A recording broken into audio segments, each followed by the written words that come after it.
Entertainment की दुनिया से पाकिस्तानी मारूफ अदाकार साद कुरैशी ने मद्दाहों को अपनी खुशी में शामिल कर लिया कि इनके यहाँ नन्ही बेटी की आमद हुई है। Photo and video sharing platform Instagram पर अदाकारा ने पोस्ट शेयर करते हुए मद्दाहों और फॉलोअर्स को खुशखबरी सुनाई। मारूफ पाकिस्तानी फिल्म और टीवी अदाकार रेशम ने इंकशाफ किया कि नामूर ड्रामा नवीस और मुसन्नफ खलील रहमान ने इनके साथ बदतमीजी की। रेशम कई दिहाइयों से इंडस्ट्री का हिस्सा रही हैं। उन्होंने इस वाक़ये के अलावा खलील रहमान कमर के काम पर भी तनकीद की और कहा कि मैं पहले इनके मद्दाहों में शामिल थी, लेकिन अब इनकी तहरीरों को मुतासर को नहीं समझती। रेशम ने शो में गुफ्तगू करते हुए कहा कि खलील रहमान कमर अब सिर्फ भारतीय फिल्मों की कॉपी कर रहे हैं। इनके मकालमे अब खुद इनके खिलाफ जा रहे हैं। इनकी कलम की वो ताकत नहीं रही जो पहले हुआ करती थी।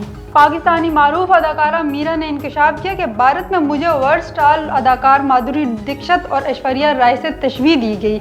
हाल ही में अदाकार मीरा ने एक इंटरव्यू में कहा कि जब मैं भारत गई तो वहाँ के लोगों ने मेरे हुस्न की बहुत तारीफ की। मेरा भारतीय अदाकारा माधुरी दीक्षित और ऐश्वर्या राय से मवाजना किया गया।